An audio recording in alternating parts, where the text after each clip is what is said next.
Here we go. 3, 2, 1. Boom! And welcome to the Big Honker podcast today. And today is Andy's day, and it's June 27th. It is June 27th. Today, we lost a major piece of Americana. June 27th. Okay. Americana. John Wayne. The way of the old world. We lost it today. Officially. You got to give me a little bit more than that. Just we lost Americana could be a lot of things. There's really no way There's got to be something. hiding this. This was... I mean, is it a person? Is it an event? It is a thing. It is a thing that we lost. Whenever you think of old Americana and headed west. Heading west, baby. The invention of the locomotive. Nope. That's too far. That's too far in the past. This happened from the 30s to the 60s, or I guess to the 80s. But it like really Before we had cell phones. Really hit its peak like in the Dust Bowl days, 60s. It kind of has a life of its. It kind of has this mystique about it. You're terrible. If we was playing that game where you had to guess, Yeah. like on 4 Christmases, you'd be terrible. Route 66 was decommissioned today. Oh, okay. You could have given a lot of deal. What? You could say The Devil's Highway? Something like anything. It just. But then you would know. The Devil's Americana's gone. Americana's gone. I just drove on Route 66 not long ago. Yep. So this stretch of highway connected. Do you know what 2 towns it connected? Los Angeles and New York City. Los Angeles and Chicago. Okay. Los Angeles and Chicago. It is one of the original highways that was established in the United States numbered highway system. It was established on November 11th, 1926, with road signs erected the following year. The highway, which became one of the most famous roadways in the United States, ran from Chicago, Illinois, through Kansas City, through Missouri, Kansas, Oklahoma, Texas, New Mexico, Arizona, before terminating in Santa Monica, California. It spanned 2,448 miles. Did it become Interstate 40? Parts of it did. Yeah, parts of it did. It was recognized in pop culture by both the 1946 hit song Get Your Kicks On, Route 66, and on the television show Route 66, which aired on CBS from 1960 to 1964. I did not know there was a show on it. I did not either. Look it up. US 66 was a primary route for a lot of those that migrated west, especially during the Dust Bowl days. It supported the economies of numerous communities through which it passed. People doing business along the route became prosperous, and they later fought to keep it alive, as you can imagine. So later on, interstate highway systems, especially in the 60s and 70s, it just kind of became something that nobody traveled on anymore. US 66 underwent many improvements and realignments over its lifetime, but it was officially removed from the United States highway system today in 1985 after it was entirely replaced by segments of interstate highway system. Portions of the road that pass through Illinois, Missouri, Oklahoma, New Mexico, Arizona, and California have been communally designated as National Scenic Byway by the name Historic Route 66. What's the most famous place on Route 66? Probably that one place in Arizona. Winslow, Arizona. Yeah. Standing on the corner. Yeah. I tried to buy Wooden Indian at the bookstore there. I mean, it's kind of sad, but Americana, that is a big part of Americana because I've been down a lot of sections of it from Barstow in California. I've been to the parts, the Arizona part.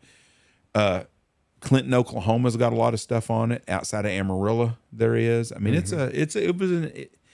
you could just see when you drive down, you'd see the old abandoned the miniature golf deals and the little places people would stop at. And that's a shame that we're never going to have that part of America again, where people get in the station wagon and go for a family vacation. Most of the early highway, like all other highways in the United States, was gravel and graded dirt due to the efforts of the U.S. Highway 66 Association. In 1938, U.S. 66 became the first highway to be completely paved. I'll be damned. 1938.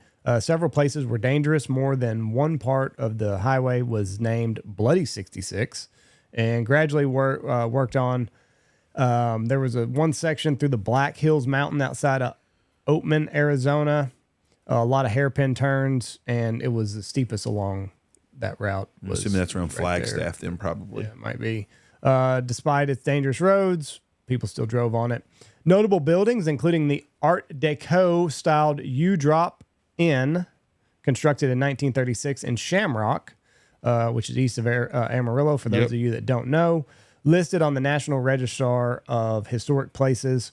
A restored Magnolia fuel station is located in Shamrock, as well as Vega, west of Amarillo. So, you've been to the deal in Shamrock. I have, yeah. During World War II, more migration west occurred due to war-related industries in California. US 66, already popular and fully paid, become one of the main routes for people that were heading west. Then it just kind of highway system started popping up. 40, Highway 84. I mean, there's just a bunch of places that just kind of rerouted everything. Yeah, now it's a ghost town. In 1953, Oatman Highway through the Black Mountains was completely bypassed by a new route between Kingman and Needles, California. By the 1960s, Oatman was a ghost town. And then it just started to decline more and more through the 50s and 60s, and then they just finally decommissioned it in the 80s. So, Route 66, cool little place. I've been on a lot of it before as well. But sad that we moved on, but bigger and better. Okay, my guy that was born today was a presidential candidate. Okay. He was... Been 47 of them, so you got to get a little bit more than that. He did not win. So Okay. He was a losing presidential candidate. Okay. He was the most successful non-major party presidential Ross Perot. candidate. Yes, H. Ross Perot. He was born today, and actually through the research that I've done, they have determined that he did not swing the election. He took 38% from Bush. He took 38% from Clinton, is what they have found out. A lot of people called him a spoiler candidate. Hold on, though. He was not. He drew equally from both parties. That's not completely true, though, because in some swing states, he didn't draw 38% across the board in every state. Do you see what I'm saying? Right. So Bush. So he changed the races in some states. Maybe. That's what I mean. There's some swing states that he probably changed some different. I don't remember much of it, but anyways, he ran twice. Did you know that he ran in 92 and 96? I don't. I think I do. He hit his peak in the 1992 election. Let's see. Once Clinton got in office and the economy picked up with the invention of the internet, Clinton was a big benefactor of the internet. He received 18.9% of the popular vote, about 19 million votes, almost 20 million votes, 19.7 million votes. But he won no electoral college votes, making him the most successful non-major party candidate in terms of share of popular votes since Theodore Roosevelt in the 1912 election. Unlike Perot, multiple third-party candidates since Roosevelt have won the electoral college, including Robert La Follette, never heard of him, Strom Thurmond, and George Wallace in 1968. Compared with Thurmond and Wallace, who polled very strongly in small number of states, Perot votes was more evenly spread across the country. He finished second in two states, Maine and Utah. So,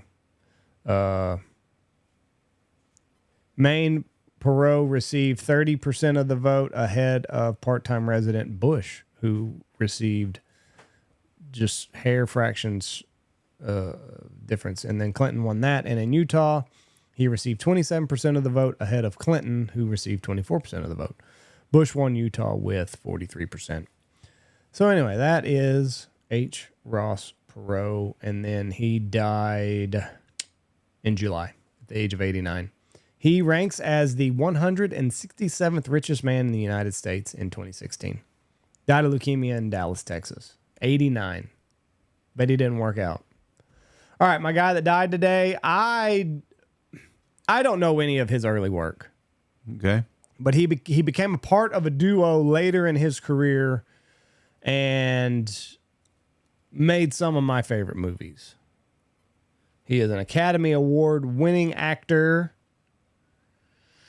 for his part in Mr. Roberts and Best Actor for Save the Tiger in 1973.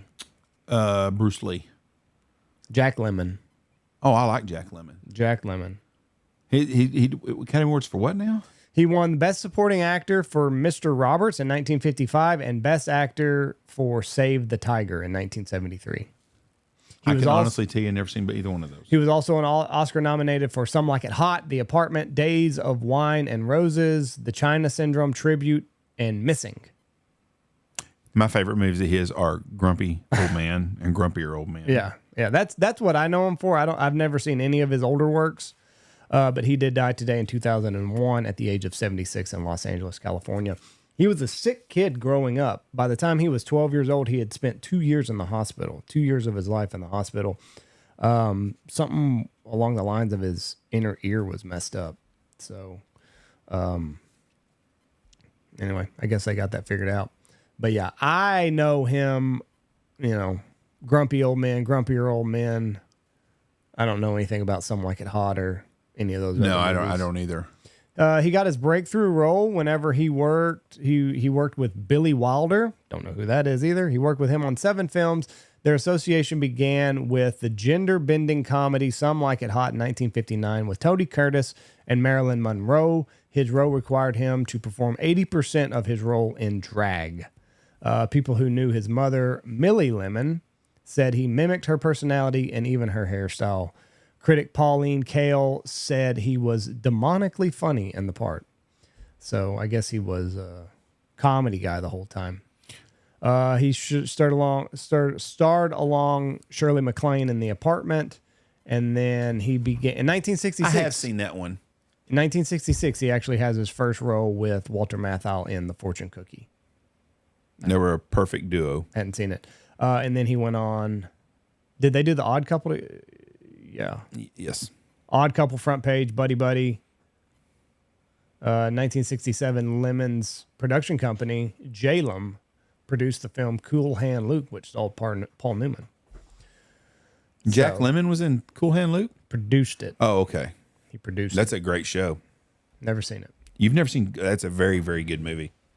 Nope. One of the sexiest scenes in a movie ever is in there. This hot chick washes her car. Really? Soaps it up with like an old... And these prisoners are out there working the line, and she's... It's a very impressive part of the movie. Due to the box office success and critical success, Newman, in gratitude, offered Lemon the role of the Sundance Kid in Butch Cassidy and the Sundance Kid, but Lemon turned it down. The best-known Lemon Matthau film is The Odd Couple. That's debatable. Based on Neil Simon play. Anyway, we've all seen The Odd Couple. And then he hits you look at his career, 60s, 70s. I don't know. Sounds like he might have been a little slower in the 80s, but then he picked it right back up with Grumpy Old Men. So he was a busy guy all the way up until his death. Yep. Very good. That was a perfect match. It really was. Back to the presidential election. Yeah. You know how many votes Georgia was won by? 13,000 votes was the difference in Georgia. Perot got 300,000 of them.